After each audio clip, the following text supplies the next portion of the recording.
Dr. Eva Dundas, Chief Learning Officer at Branching Minds, who will outline what it means to be a learning engineer. Please welcome Melissa and then Eva. I am Dr. Eva Dundas. I am the Chief Learning Officer of Branching Minds. Branching Minds is a web app that helps teachers understand learning issues that students are having. We connect them with interventions that are aligned with those issues, and then we help them track and report on progress to support a seamless intervention throughout your school. So I am a developmental cognitive psychologist coming from Carnegie Mellon. I also have a master's in mind-brain education from Harvard University. Before Branching Minds, I did research on how the brain is developing when children are learning how to read.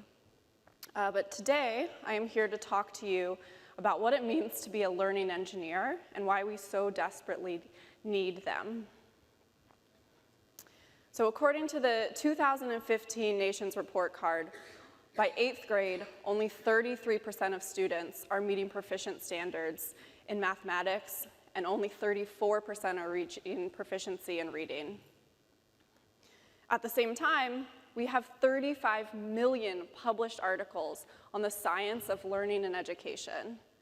I actually looked up this stat in November and then checked on it yesterday, and in that 2 months, we've had 120,000 articles published.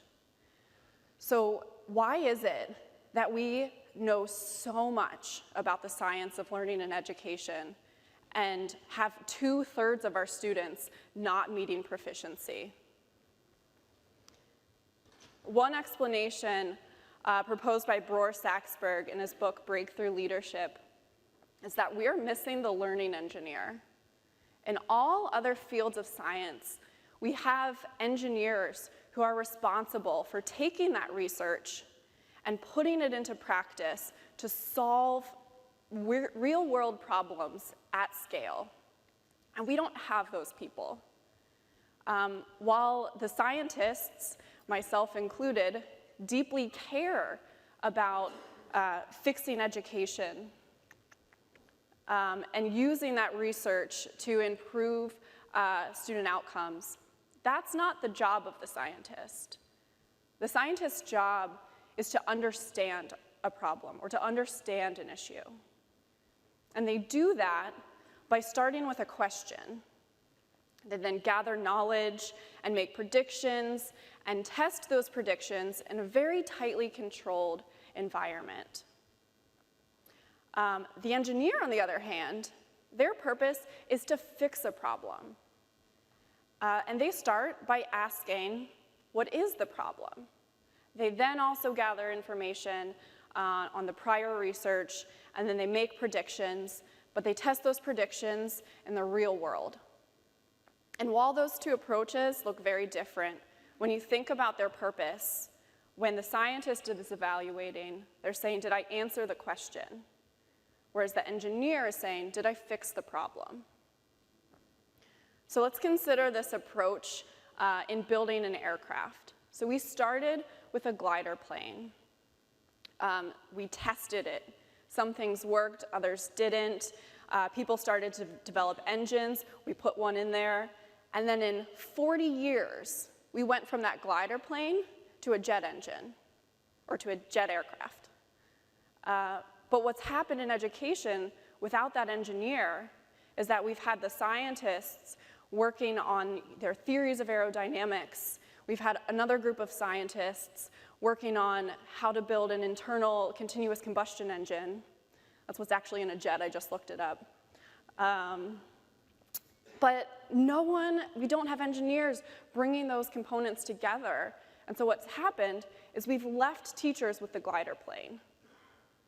What's worse is that we're at a point where we're expecting them to deliver like we've given them a jet. Maya Gatt, who is the CEO of Branching Minds, was that classroom teacher. She lived that problem every day.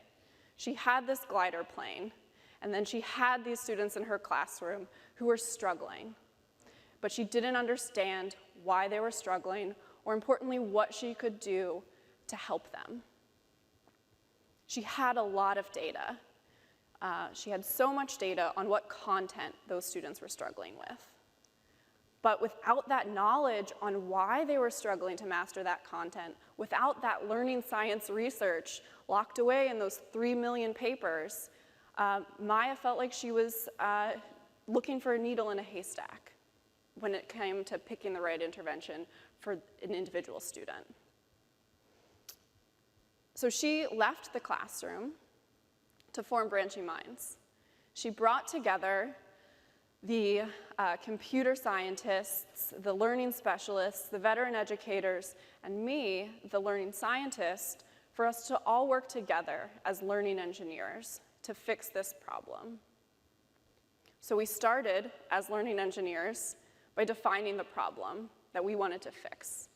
And that problem is that teachers need help supporting struggling students.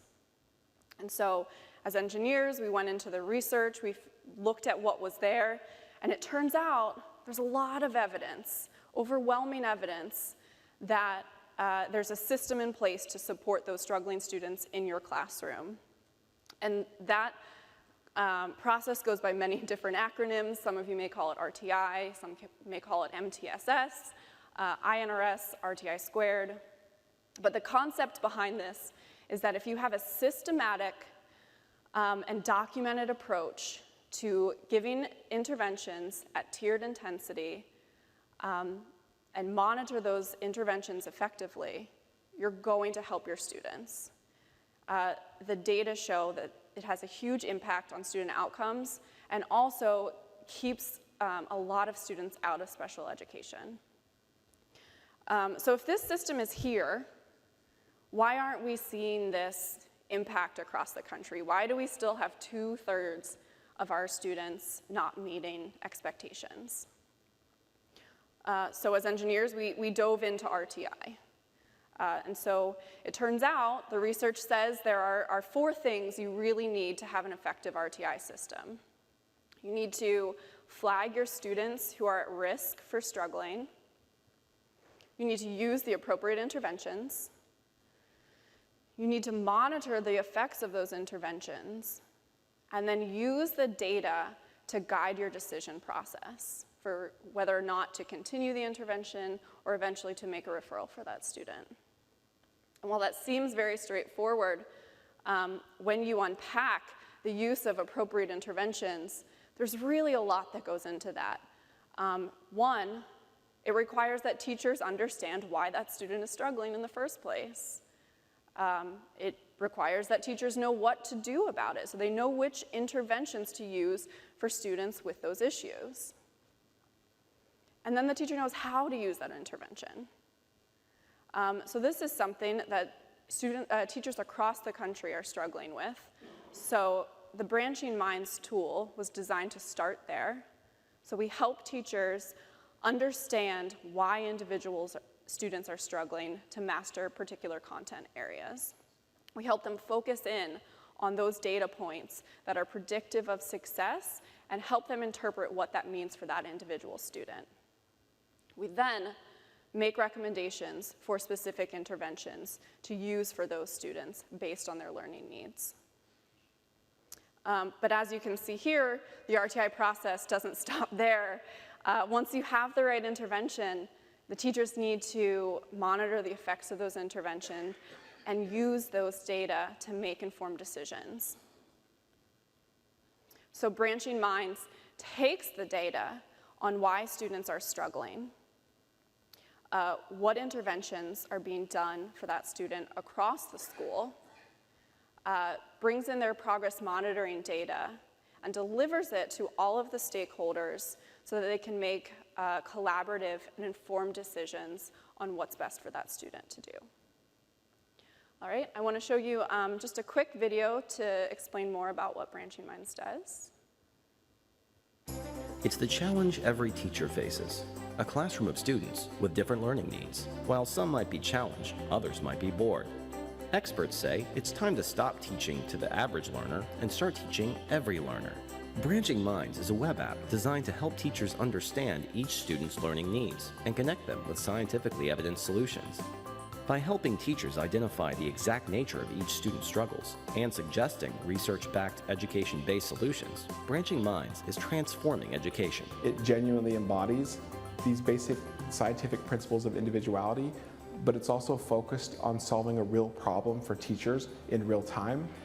And it actually gives us a way to see kids as a whole child and be able to identify the ways in which they struggle and the ways in which they'll succeed, and give it to us in an actionable way that we can move on in real terms. Reach struggling learners fast. Visit branchingminds.com. All right, thank you guys for your time. I'd love to tell you more about Branching Minds, as would Maya Gatt and Yoni Daron. So we'll be around this afternoon if you want to come find us. All right, thank you.